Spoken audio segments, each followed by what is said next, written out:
Hey guys, I've got something I want to talk about today, and that is Spyderco's quality control.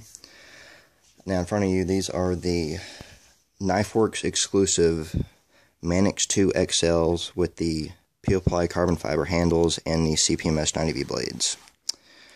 I've waited to get my hands on these since March of 2013 when I first saw them on the website. Checked the website like 5 or 6 times every day so that I could secure a pair of these. And my pair finally came on January 2nd, and immediately after opening the package, it was evident that both of the knives had quality control issues. It is now January 14th as I'm filming this, and I'm still trying to get these issues taken care of. I've been in correspondence with both Spyderco and Knifeworks, and as you can see, I still have the knives and nothing's happened. So, I'm quite pissed right now. I think pissed would actually be an understatement, as these are quite expensive. They came defective, and I can't seem to really get any satisfaction. So let's talk about the problems first of all. This is the first one I opened. Let's see. Oh. No, actually this is the second one open. Alright, so first of all, let's look at the pivot screws. The pivot screws came, it's hard to see, they came extremely stripped. I mean, these things are like completely stripped out to the point that I would not feel safe trying to even work on this knife. In addition to that, you can see there's a gouge in the, if you can focus,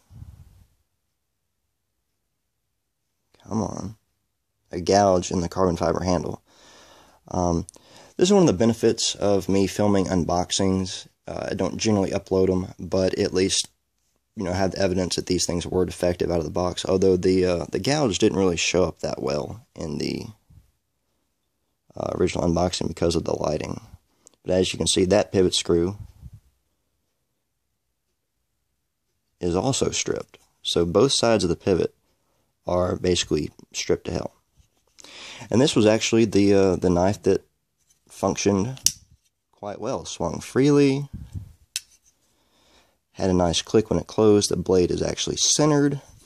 The other issue is that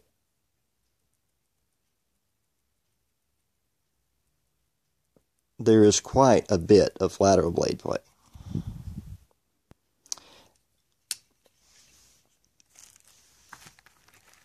I can tell you that it does appear that pivot screws are all the way tight and there's still blade play, so it obviously seems to be a tolerance issue. The next one was the first one I opened, actually, and immediately after taking out the package, I was pretty disturbed at the blade centering. Come on, focus. As you can see, the blade is extremely uncentered. I mean, we're talking probably 75% on one side, 25% on the other. It's extremely badly centered. This one is a lot tighter, however, there is still substantial lateral blade play. And as you can see, it is tight because it's not one to just swing and dangle like the other one. It binds there for some reason. It binds through about this much of the travel, and then the rest, well, it's not wanting to do it, but it sort of dangles on one part, but the rest, it's tight, which also leads me to believe that there is some sort of tolerance issue going on there. And this is really a major disappointment for me. Waiting on these since March of 2013, and I don't know, I'm more than pissed. Another issue I wanted to point out is this. This is a piece of phone book paper. And as you can see, it is easily slid between the liners and the scales. The reason I tried this is because when examining the knife, there was clearly a gap on both of these between the liners and the scales. I don't know why this is, but once again, you know, these are pretty expensive knives. Retail is $275 a piece. Knifeworks price is, I think, $220. So I dropped $440 on two knives that both came defective. Now, I'd been waiting for well over a week to hear back from Spyderco. Finally, I got a call yesterday afternoon, and I talked with the lady, and we did agree that they probably were tolerance issues. Either the blades are out of spec or the pivots are out of spec.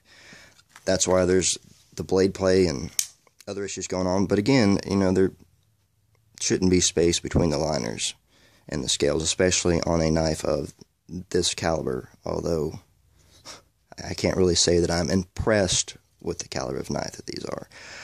I will say that after talking to the lady, she was surprised that I seemed to get 2 out of 2 knives that were defective, even though none have been reported yet that were defective from this limited quantity batch. She also said that Spyderco has a 200% quality control on their sort of sprint run dealer exclusive knives. But after examining these and noticing major problems within probably a minute of opening them, I'd be extremely surprised if 200% quality control was actually in place. So right now I'm still trying to get the issue taken care of, and I'm just hoping I can secure a functional pair before Knifeworks runs out. Because, like I said, I've waited a long time to get these in my hands. And I don't want all this trouble and bullshit over the past 2 weeks to have been for nothing, because I've wasted countless hours over the past 2 weeks trying to get this issue resolved. And hopefully in the next few days, these will be going back to either Knifeworks or Spyderco, at my expense, of course, to try to get this issue taken care of. So overall, this has been an extremely disappointing, frustrating experience. Hopefully, this will get taken care of, and I will get 2 knives that are actually functional. But sort of the sad thing about this is that the fit and finish on my $30 Chinese-made Spyderco Tenacious blows these out of the water by a long shot. So, thanks for watching, guys. I'll update you with any news or the new knives I receive if I receive them. So, thanks for watching, and I will see you soon.